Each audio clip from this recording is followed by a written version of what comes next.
kotaku indah dan megah. Disitulah aku dilahirkan. Rumahku di salah satu gang, namanya Gang Kelinci. Entah apa sampai namanya Kelinci. Mungkin dulu kerajaan Kelinci, karena manusia bertambah banyak, kasihan kelinci terdesak. Sekarang rumahnya berjubel, oh padat penghuninya. Anak-anak segudang, gerudak-geruduk kayak kelinci. Kami semua hidup rukun dan damai. Hanya satu yang aku herankan, badanku bulat tak bisa tinggi, persis kayak Panas ya? anak kelinci. Oh, kayaknya panas-panas begini enaknya tuh kita menikmati es atau yang segar-segar gitu loh. Di mana ada kafe atau kedai gitu. Ya, bicara tentang kedai. Ha-ha. Nah, ini ada hasil liputan dari Hafid dan Fairuz tentang kedai lentera.com. Oh, kedai apa Menarik tuh? sekali ya. Heeh. Nah, kedai lentera.com ini adalah di mana lahir dua anak muda yang memprakarsai tentang kedai ini. Di situ mereka menerbitkan buku dan mereka juga menjual buku dan membuka kedai. Hmm, Kira-kira buku apa aja ya? Nah, sudah diluncurkan. Ya, buku di dalam itu macam-macam seperti jejak kuliner yang dihasilkan oleh mereka, dan ada satu lagi buku Lelaki Pencari Langit yang mereka bedah di dalam liputan Hafid dan Fairuz ini. Iya. Dan saya dengar-dengar mereka mendapatkan ide itu hanya dari laptop dan inspirasi mereka sendiri. Ya. Berbakat sekali anak muda itu ya, dan perlu dicontoh untuk anak muda zaman sekarang. Nah, untuk lebih lanjutnya, bagaimana kalau langsung aja kita saksikan liputan dari Fairuz dan Hafid. Langsung aja kita saksikan. Pemirsa Mimosa TV di Gorontalo, kami akan mengabarkan tentang perkumpulan Lentera Timur. Kedai yang lahir dari dua anak muda yaitu TM Dani Iqbal dan Ken Mariam untuk menjadi wadah di dunia sastra, budaya, dan kuliner Indonesia. Lentera Timur itu perkumpulan. Kita berdiri itu dari 2009. Ada 3 bagian di dalam perkumpulan Lentera Timur itu. Pertama, divisi media, divisi pendidikan dan kebudayaan. Nah, di kedai Lentera ini ada 3. Kita ada toko buku, ada kantor media, kantor redaksi di sini. Nah, yang kita lakukan di sini adalah peliputan, tentu saja juga menggelar diskusi-diskusi terkait dengan kebudayaan. Di dalamnya ada sastra, sejarah, ada dan segala macam. Kita dengar Lentera juga menerbitkan buku, dan sejauh ini sudah berapa buku sudah di? Kita sebetulnya belum banyak yang kita terbitkan. Itu baru pertama kita bikin pernah jejak kuliner ya, jejak kuliner Indonesia. Kita kasih itu makanan dari ujung ke ujung, dari Sabang sampai Merauke, dengan penulisnya adalah wartawan atau penulis dari wilayah tersebut. Jadi bukan kita yang melakukan peliputan, kita hanya editing, karena kita tidak, agak kurang berani kita untuk memberikan judgement pemilihan kuliner mana yang khas. Terus mengenai Lentera ini kan biasanya mengadakan workshop pelatihan di daerah. Nah, itu udah seberapa sering, sudah di mana aja? Ada 5 wilayah, sebetulnya 6. Itu ada, kita pertama kali bikin itu di Medan, kemudian di Gorontalo, kemudian di Tarakan nanti, kemudian di Ternate dan di Atambua. Jakarta sudah. Jadi yang sudah kita lakukan itu di Medan, Gorontalo, dan di Jakarta. Kita bikin pelatihan jurnalistik. Nah, ini terkait dengan Lentera itu sendiri, harapan dan kedepannya seperti apa sih untuk Lenteranya kepada masyarakat, khususnya Gorontalo? Kita coba membangun narasi yang tentu saja tidak sentralistik. Gagasan kita adalah memang desentralisasi bahwa ada marwah yang harus diperjuangkan, ada gagasan yang harus diperjuangkan. Bagaimana orang bisa menulis, bisa memandang dunia itu dari kakinya sendiri, saya kira. Gitu. Perkumpulan ini berawal dari dua anak muda yang hanya bermodalkan laptop dan berkeinginan besar untuk menyigi identitas Indonesia.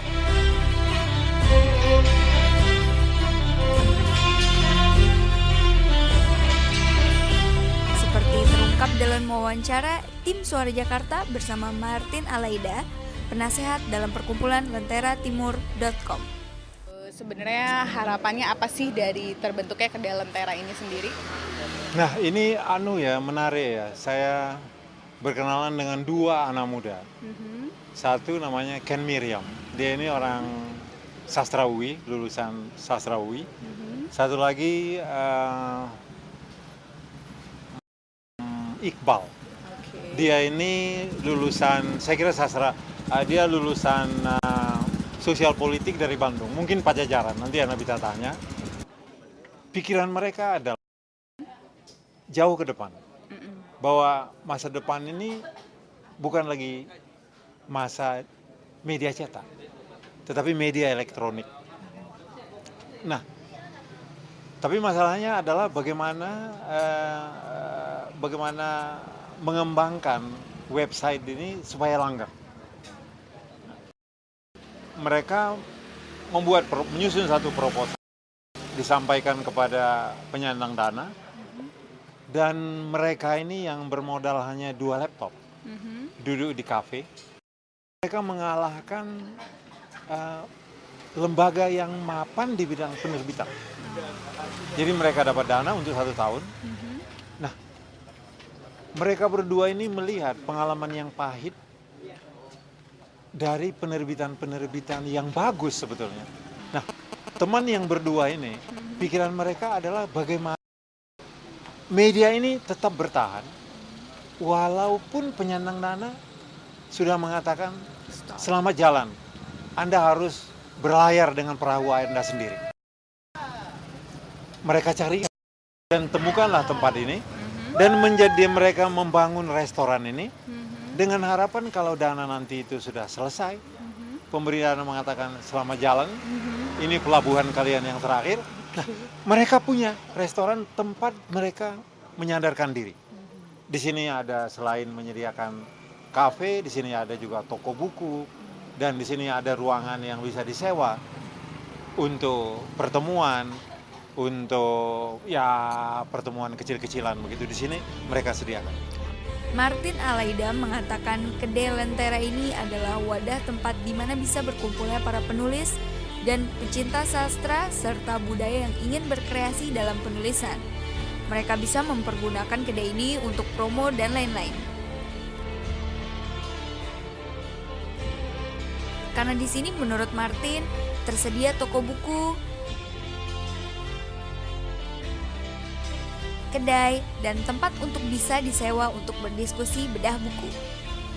Sementara itu, salah satu pendiri TM Dani Iqbal mengatakan bahwa Kedai Lentera ini belum banyak menerbitkan buku, tapi lebih kepada media jurnalis dan sebagai editor buku.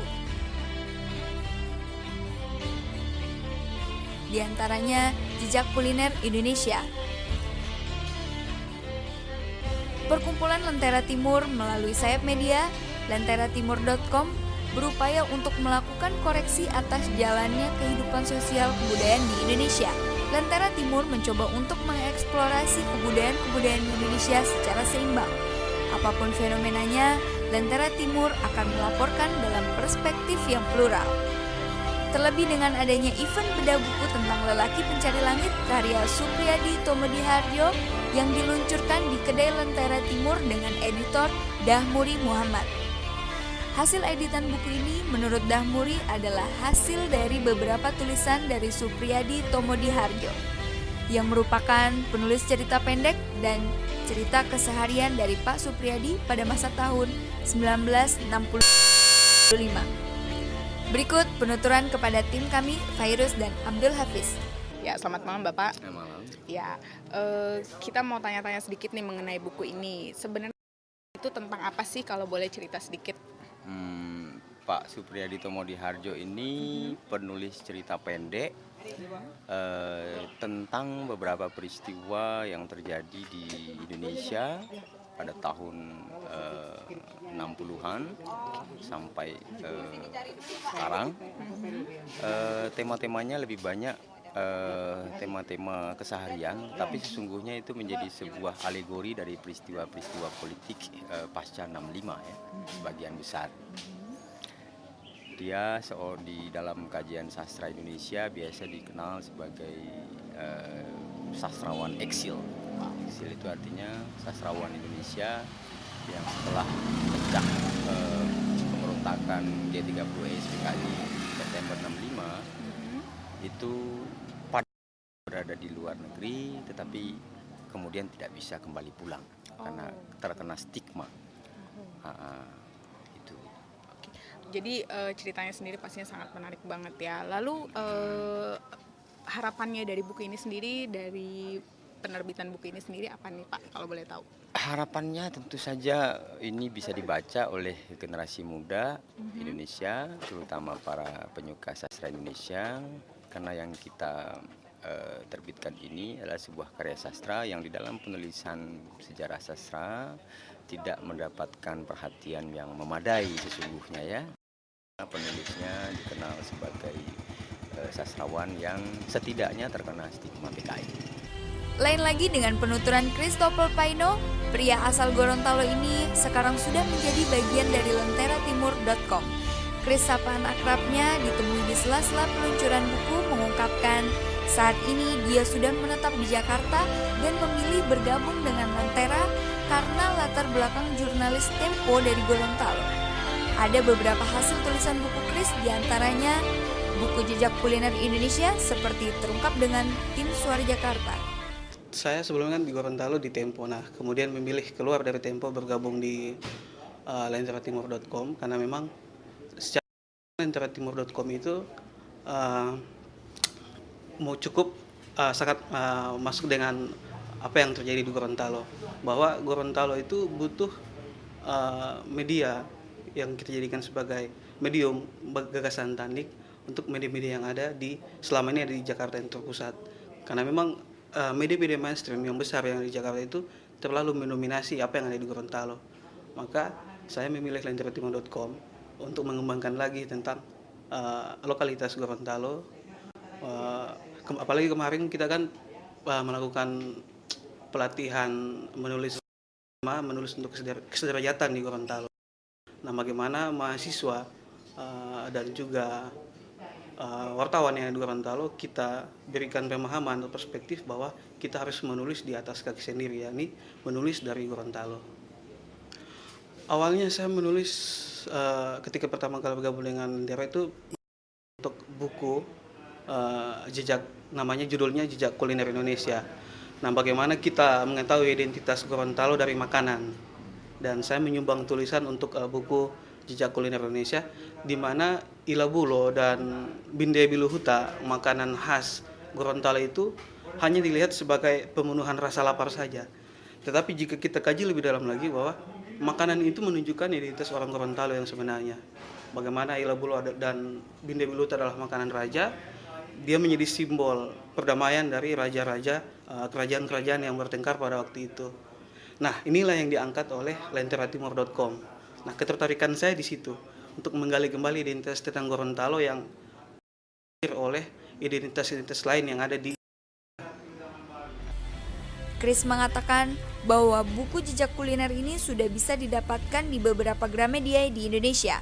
Apalagi Gorontalo saat ini sudah mempunyai toko buku Gramedia.